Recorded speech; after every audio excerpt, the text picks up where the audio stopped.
It's okay. It's okay. With regards to what I came to do for the party, Okay. and also to join the new job in South, which is Koforia, on their NDC Health walk. Yeah, looking at the grounds, it looks great. But having said that, we don't have to be complacent. We need to keep pushing, and that is exactly what I think we're doing across the diaspora and then locally here in Ghana as well. New job in South. That's correct. Are you talking about former President Mahama's chances of doing well in that constituency or actually winning that seat? For the first time, last 2 weeks, I saw something that I've never seen in Kofodia and Ujavin South. On their health walk, the number of people that came out the street, even those who were not able to join, standing in their office windows, opening it, and then signal us the sign of change. It's amazing. These are the areas which are predominantly MPP. I grew up in these neighborhoods, so I know. Yes, I was brought up in these Koforia, this environment. So the years back, people will not even say I'm NDC. So for people to actually chase for the NDC t-shirts and put them on and join the walk, and then the walk was just the number of people. It was just unbelievable. I've never seen anything like it. There is change. The wind of change is blowing, and I saw something that I'm so hopeful. Great. Now, when I ask you about how do you find Ghana, well, it looks like you're happy about the task you came to do. That's correct. But in terms of the situation of Ghana, as in the economy, development, among others, what are your impressions? I think Ghana has been retrogressed from 2016 when this MPP took over. We all know that NDC took us 10 steps ahead. They've taken us 30 steps back. And you could say when it comes to our currency, when it comes to the economic, when it comes to, and even what I call the street economy, which is being able to purchase things, the basic necessity, food, clothing, shelter.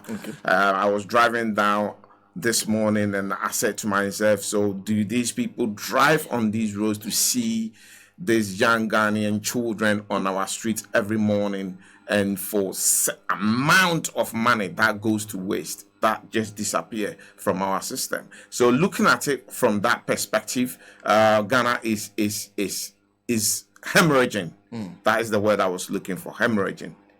Worse than bleeding. Ghana is hemorrhaging from that perspective. That's correct. Well, yesterday I'm sure you watched the manifesto launch of the New Patriotic Party. I did slightly. I attended other events, so I did just slightly. I haven't actually taken my time to go through. Okay. But I ask you because it's the same retrogression that the president says Ghana will get if they go back to former President Mahama. That if former President Mahama had delivered in his first term, his mandate would have been renewed. But it was because people were not happy with him. That's why there was no renewal of mandate. And he suggests that it is retrogression that you see if you vote for John Mahama. And you're suggesting otherwise, that it is he is the one who is supervising retrogression? Absolutely. And I think that statement that was made is actually a statement for the MPP and this particular government. What they've done is they've lied their way to the throne. Former president Lied their way to the throne. Former President John Dramani Mahama and the NDC, yes, they had challenges, but within that challenges, they set the foundations of Ghana right. There were something, it's like building a house. So and I always make this analogy: building a house. When you sink in the concrete into the deep holes on the floor, and people don't know, see coming up. Sometimes they think you are wasting resources, you are wasting money. But what Ghanaians did not realize that all those monies and all those decision policies that were being set was a filter or a solid foundation that was being set for Ghana to thrive on. And unfortunately, Ghanaians were not patient enough. It's not because the NDC and former President John Dramani Mahama, His Excellency, failed. No, never. I will not take it. All the indicators shows it. Yes, we had issues. And the issue came with some of the things that we came and met. They said to us, oh, we've set a filter ground for you guys to accelerate on. No, we had global challenges as well. When Baumia was then giving lectures and telling us that how can a global challenge skip all our neighbors and just hit Ghana. And today, posterity is judging them, and same people are singing the same song. That now they're making comparison to Cote d'Ivoire and Togo. And when you do that, they said to you, no, they're francophone, so don't do that. But back then they were doing the same thing. The NDC did fantastically well, looking at even the buffers that they set for this country. So in case there is any shock, the country will be able to absorb that shock. They came into government and they thought there was money around. We can even go borrowing and borrowing and borrowing more. And then they messed up with the buffers. So when COVID hit, there were no buffers. There were absolutely no buffers. And that is where we are today as a country. You said you will never accept it when anybody says the former President Mahama's government failed. No, never.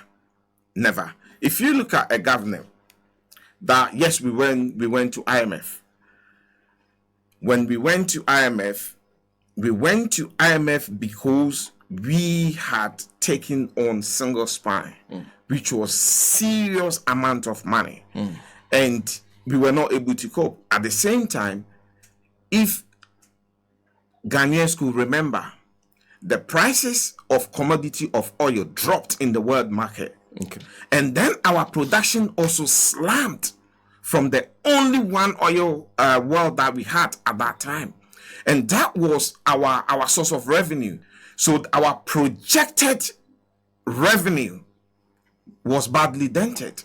And as a country, when your projected revenue, come on, we are import economy. And what you have to export and bring foreign exchange in is hit badly. Then you're going to have that. Prior to that, we had the banking crisis, which was which affected the whole of the West. If you've forgotten, credit crunch, which when you go to IMF, the IMF document suggests that it actually hit the emerging markets more than the developed country, and it carried on for 4 to 6 years. So we inherited these issues, and they never saw anything wrong with it. Actually, the credit crunch that they've downplayed it. If you read the IMF document, it's actually been labeled as the worst that hit the financial world apart from the Great Depression. It's ahead of COVID. It's ahead of COVID. But COVID has been used as an excuse every now and then, or every time they talk about why they haven't been able to perform. But look at the borrowing. You've quadrupled the borrowing. If you look at what we did with the borrowing of 120 million US dollars, and then if you look at your borrowing, billion, yes, 120 billion Ghana cedis, Ghana cedis. I think in US dollars it worked out back then. Anyway, don't let me go into the exchange rates now. And then if you look at their borrowing now, which is quadruple what we had there. When I was coming from London, I thought every street in Accra, through the villages to my hometown in Koforidua, was going to be paved with gold. Why? Because of the amount of money that has gone through the palms of this MPP. You think we had enough money to have done most of the roads? This government is a government that has been blessed with more money than any government ever since the foundation of Ghana was set. Any government.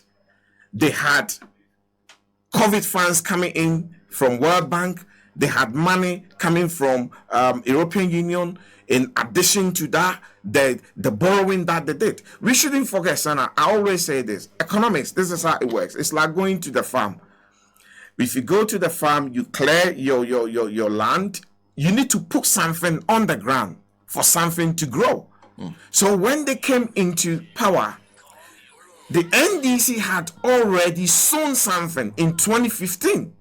That was why they started reaping from 2016, 2017. They predicted that our economy will grow by 8%, and it did. Okay. So that claim that, oh, you could see that we did well with the economy. No, because we did the planting then. It was when they came in, once they were actually harvesting what we had planted, they should have also started their planting. That is where they failed. There was no planting done, but rather, what did they do? They rushed straight to the world market, and then they went for the 2.5 billion US dollars Franklin Templeton bond. If you could remember, yes. That was 2017. Yes. And then thereafter, another, I think, 18 or 13 billion US dollars from the Eurobond. So to them, they went on borrowing spree, thinking that they could get these funds to artificially curb the city and then sustain the economy. But you can't borrow your way to the top, especially emerging market, especially a third world country. It doesn't work that way. And unfortunately, today, that is our predicament. Now, I'm taking a step back, and I'll come back to what you said about where the administration has taken us and what they are promising now. But before then, a few things you mentioned. You talked about taking on the single spine salary structure. You said it was a huge shock to the economy. Explain that. It was. If you have a workforce and you are emerging economy, okay, as the West will put it. Okay. Yes, you want to increase the wages of your workforce. Why? Because you want to improve livelihood. You want people to earn money. What it does is when people earn more, it also boosts the economy because they'll end up spending more. It's very obvious. And to me, it was a step in the right direction, but we did it too quick, too steep, too early. Too quick, too steep, and yes. You're saying we took it on it was too large. It was too large. It was too large for a country at that time. It's like the free SHS. It's the same thing. If you look at it, yes, we should have gone through it progressively and then do a mean tested. It's the same policy. What we tend to do is we tend to come out with good policies, and then our implementation then become so poor. And when the implementation is poor, it hits the country financially, and that is what has happened. That was what happened with the single spine, and that is exactly what we are experiencing with the free SHS. Look, we are a primary economy. We need to take things step by step. When we don't do that, we try to run before we could walk as a country, and believe you me, you will fall.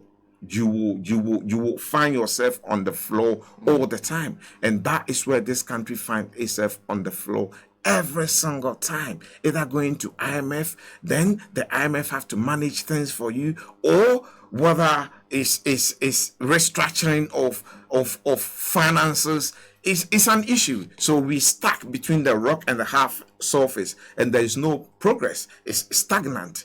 We should take our time and walk through step by step, as a toddler, go through those uncertain steps, and then get our rhythm right, and then we will be able to run again. That is what I think. Okay, so that's one. The other one you talked about was the slump in prices on the market, especially for oil. You're saying it was also a major shock to the economy at the time. It was a major shock to the economy and our finances. What we forgot to realize is at that time we only had one oil well, and that one oil well was only producing, there was an estimated production. I have it somewhere written down. There was an estimated production that was coming from that Sankofa oil well, and that production dropped, and then the prices of oil also in the world market slumped. And when the prices of oil, which at that time, don't forget, every company you do, it's like home economics. You've done your projections for the year, and then you think, look, these are the things that I'll be able, or the monies that will be coming in. And unfortunately, we were not able to meet that projection, and it was a big dent to the NDC and John Dramani Mahama government. And people seem to forget so quickly. Because if you listen to the MPB, they keep insisting that that government did not face anything close to what they faced with COVID. So there can be no explanation for some of the financial challenges that the government confronted. That can be true. The reason why, last time I was on a program and somebody was associating COVID, oh, did you see the death? Yes, there was death. Credit crunch, there was no death. So people tend to blame or play down on it. But if you go and pull both documents, anybody listening to us, at their own time, they should go and research on IMF official page the impact of the credit crunch to the emerging market after 4, 5, 6 years. And it's been labeled, as I said earlier, as the second worst to the Great Depression. COVID hasn't been labeled such. Yes, the death toll on COVID was immense. But at that time, there was enough money to share around. The banking crisis hit all the way in the West. From it started in America, we have so many great banks that went under. In United Kingdom, we used to have Northern Rock that went under.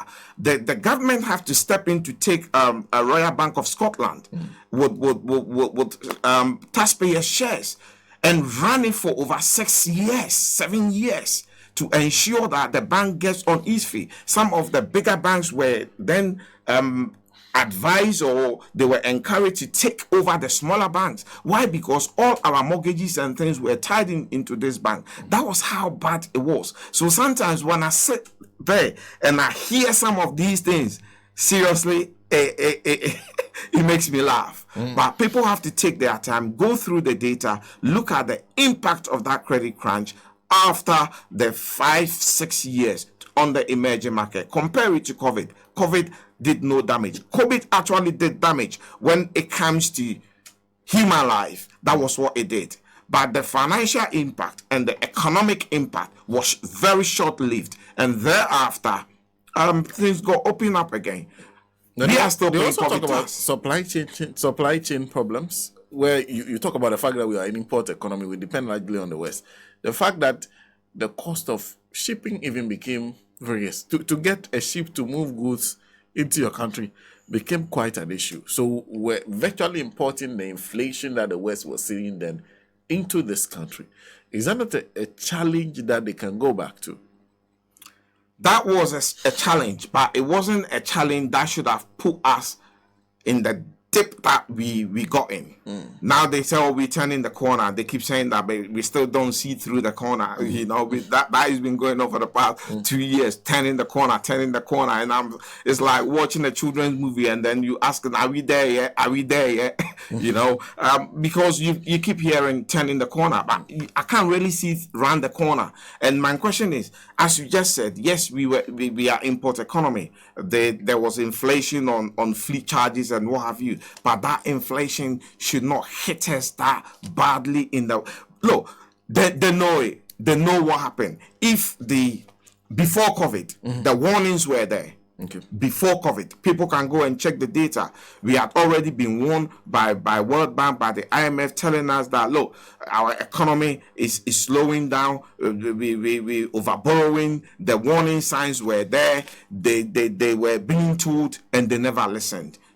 So sometimes they blame COVID, but the issues were there before COVID, because if you go and look at the data again, you could see that all the advice were given, that and the warnings were sounded, and they never listened to it, because there was one thing that they knew. All they knew at that time is to keep borrowing until the world market was shut on their faces. Having said that, and having put into context the problems that we have, if we're presenting a manifesto, which problems do you think that manifesto should target resolving? Looking at the problems we have as a country, presenting a manifesto, to me, the only manifesto in comparison, or the only principles, yes, that I've heard and I've looked at policies that all the parties are offering, the only solution will be John Dramani Mahama 24-hour economy coupled up with a big push. So now, why do I say this? Any country, take it Great Britain, take it United States of America, take it, they've gone through industrialization. You need to go through industrialization and then be on your feet before you can be a service economy. There is a saying in our local language, like you cannot bleach your teeth to be white suddenly. You're going to get blood popping out. And that is what I think Ghana and this NPP government is trying to do. We're trying to move our economy into a service sector straight away. No, it's impossible. We need to take our time. We need to go through our own Ghanaian industrialization. I remember when we were growing up, you could see things in terms of metal, even Christmas biscuits made in England, made in England, made in England. There were a lot of melters that you walk. Now you don't see these things again. Why? Because England at that time was going through their industrialization. So the industries were there. They were producing to the world. That was why we were seeing this. We've seen same thing in America. Now you see made in China, because the Chinese they are also going through their industrialization. It's about time we begin to set the factory up, and then you will begin to see the made in Ghana in other countries. It's very, very important. And the only thing that is offering that in terms of putting manifesto together, looking at policies, is the 24-hour economy, coupled up with the big push. Why do I say that? What do we have? Plenty of. We have our land. Even though they've destroyed a lot of the water bodies, we can pick up the pieces and take it from there. We have agriculture. These days, you walk through the Western malls, is full of African and Asian and you name it, South American food. We can do the same. We will be able to put money into our agriculture, begin to educate our young ones to go into farming, not the farming, the old tradition farming with cutlasses, but mechanism farming, where machinery, harvesters are going to work.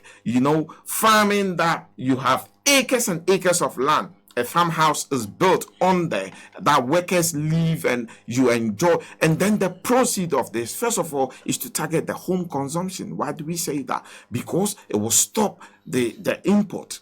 Okay. Once that stops the import, it helps your currency, because it will curb the number of exchange CDs that you need to go and look for to exchange foreign currency to go and change for this foreign import. And then thereafter, we will look at export as well. That will also bring foreign currency back into the system. And that alone, once your forest is now kept, these agro-processing that John Dramani Mahama and NDC have mentioned, we begin to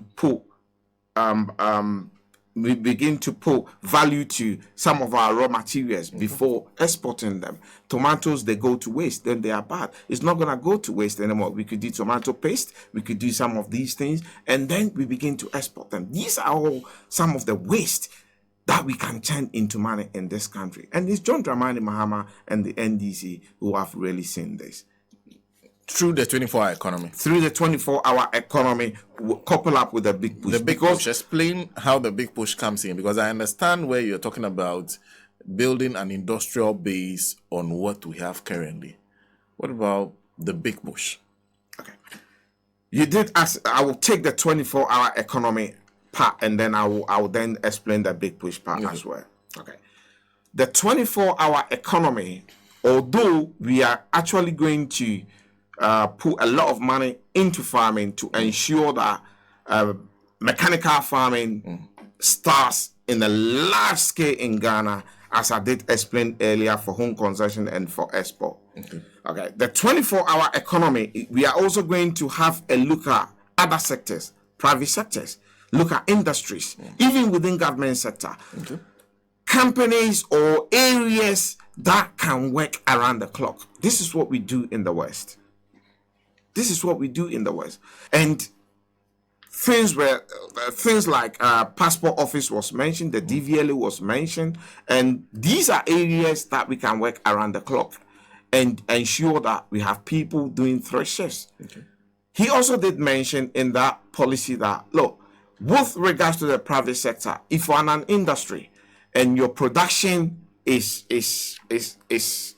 for instance, a ton, and you want to take advantage of the 24-hour economy, you come on board, there will be a special tariff, which is, they call something off-peak tariffs. This happens in the West as well. That will be given to these private sectors. With this off-peak tariff, you'll be able to produce, so your production will be cheaper. You'll then be able to produce a lot more. Instead of a ton, you move into 2 tons, 3 tons. You will then be able to take a lot more stuff, and then we work around the clock. People say, oh, we need to induce this because the demand has to be there.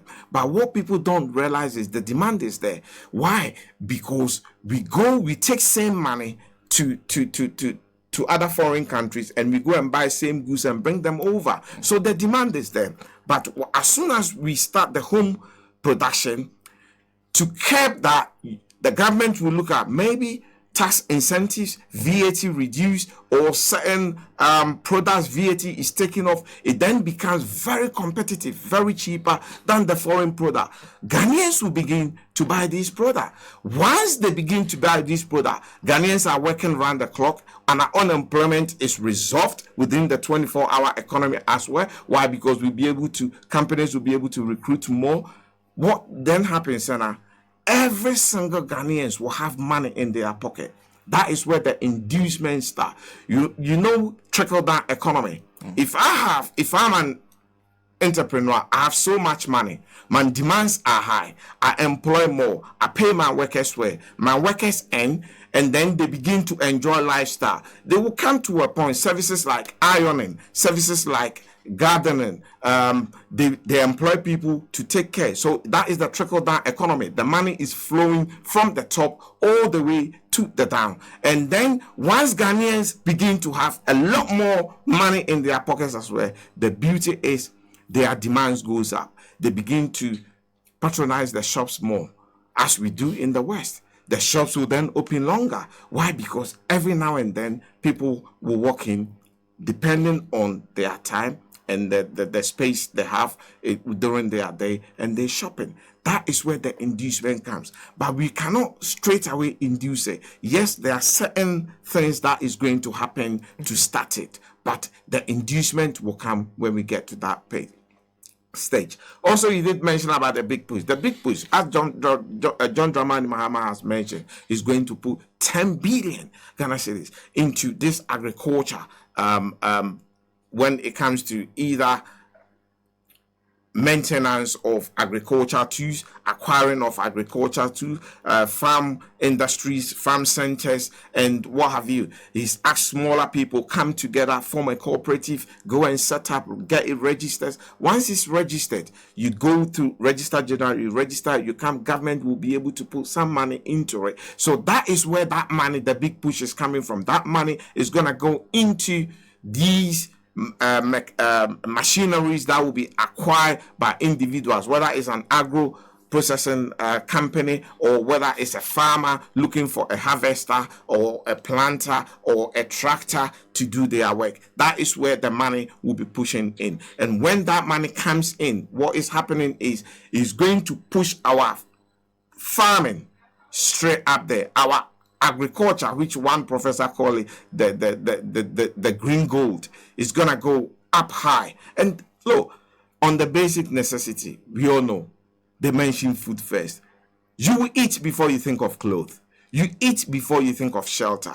So if we are able to produce, then I think Ghana will be on the right track. Look, this policy is actually for Ghanaians, and I've said over and over and over, Sana, if we do miss, Ghanaians make a mistake, and they missed this opportunity to re-industrialize Ghana, to put Ghana on the map as they did almost 8 years ago, then I can't see the future of this country. Maybe I just have to say to myself, wave goodbye to this country and then forget about it. Because everything the MPP is telling us is building on the shaky foundation. The cars, the laptops, the freebies, the promises. Ask yourself, how would that be funded? And when that comes in, does that solve the economic problems? No, it doesn't. It doesn't. As Ghana, as it is, we only have to do, I think, tiny templing, making sure we are able to locate what the country really needs, and then templing it, tweaking it, making sure the nice tricks are done to break that country where it's supposed to be. We should not be thinking, oh, we're going to give freebies like the West does. The West does not even do that. They will do means testing. They don't go about throwing money away that way. Because I remember Labour once said, money doesn't grow on the tree. And it's true, it doesn't. Well, if you just join us, I'm in studio with FIIFI ASANTE-MPAREY, who is a Deputy Communications Officer, NDC UK Ireland Chapter. Let me say a big thank you to Abdul Rashid, Jibril, Sawadogo, Suleiman Issa, William Aniglo, Nilate. Thank you. Thank you to Papa John, Robert Kofi. There's Alexa Haji, Issa Osman Freeman, Ajumaher. There's Elizabeth Fojo.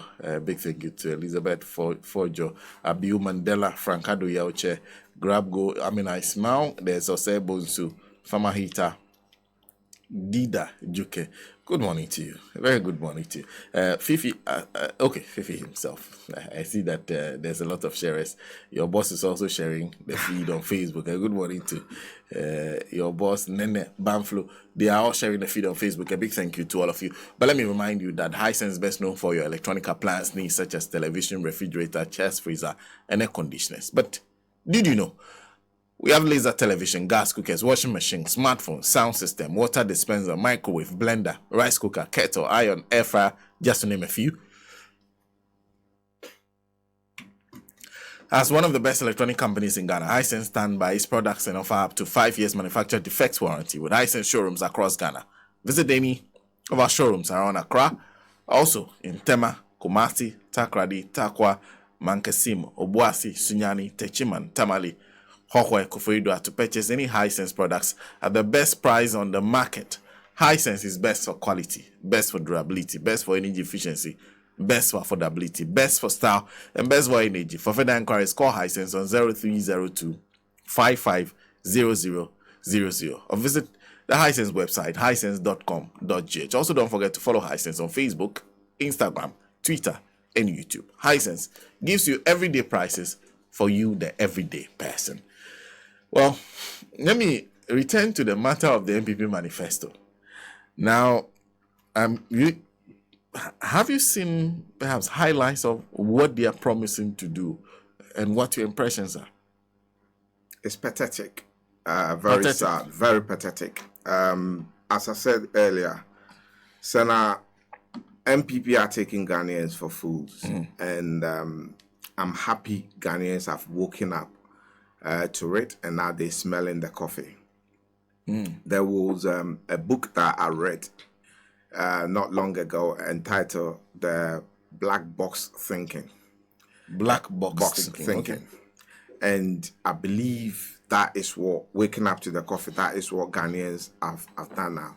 The theory behind the Black Box Thinking was for any good thing to come out, to be able to curb accident and any good development, for instance, on aircraft and what have you, they had to then think ahead and put a black box in. So the accident happens, they retrieve the black box, and then they will be able to analyze it and find solution to it. Okay. And Ghanaians have gone through 7.5 over or nearly 8 years of black box thinking. Okay. With this NPP government.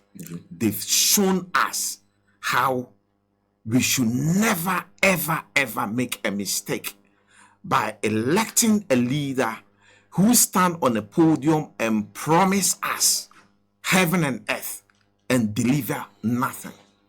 By trusting, choosing a leader who tells us that he has chosen Dr. Bawumia, who used to work at the Bank of Ghana, and he knows there is money there, and he did so well to the point that now Bawumia has been pulled in his government to come and help him manage the economy. We believe them. Ghanaians bought into this.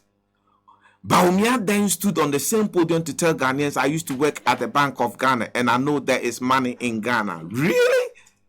Same person said, we don't have to borrow from anywhere. We only have to tow the rest of the road. What happened to the towing booths today? We are still borrowing, quadruple the borrowing. So now what the NPP government has done is they wrote Ghanaians a blank check and told them, go to the Bank of Ghana and cash it. Ghanaians went to the Vauxhall Bank of Ghana and that check has come back insufficient. And Ghanaians in 2024, 7 December, they are refusing to believe the NPP and Bawumia Akufo-Addo government that this check has been marked insufficient. And for that alone, with the black box thinking, as I did mention, they are going to punish this NPP government.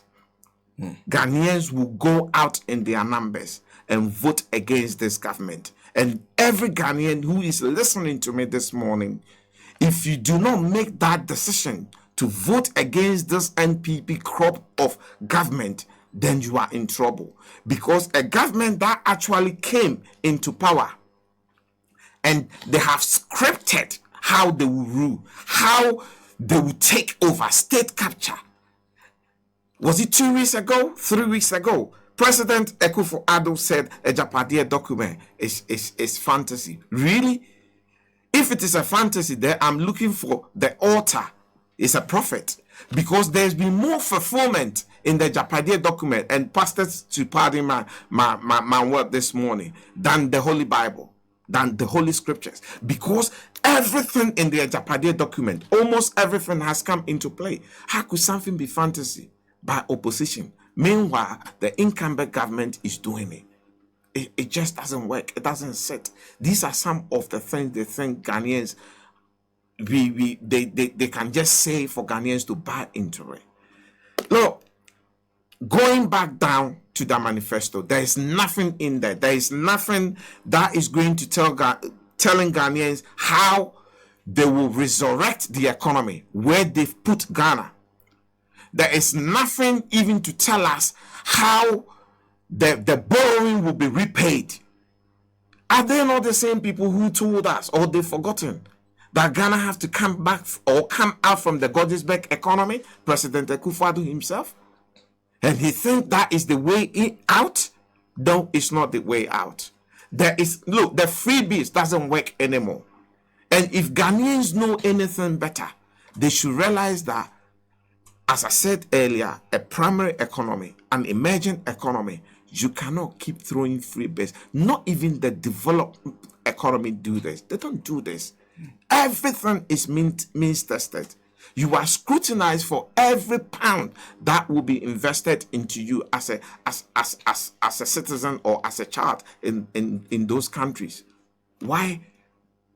But rather, instead of throwing the freebies out there, they should set the foundation right, building more decent schools as we started with the e-blocks, get these children off the streets. I don't know where these children come from. You drive through Accra and you ask these questions. Begin to train these children. If it is education, put them through. Begin to have, look, this is a country we've had issues. We have so many issues with as a country. We have land acquisition issue. We have children protection issues. Yes, all the laws are there, but none of them work. It's about time we begin to have a critical look at how we implement some of these laws to make them very effective for it to work for this country. It's getting the basics right. Last year, I flew to Rwanda. Upon landing in Rwanda, I said to myself, wow, there is nothing so special. But Rwanda have got the basics right.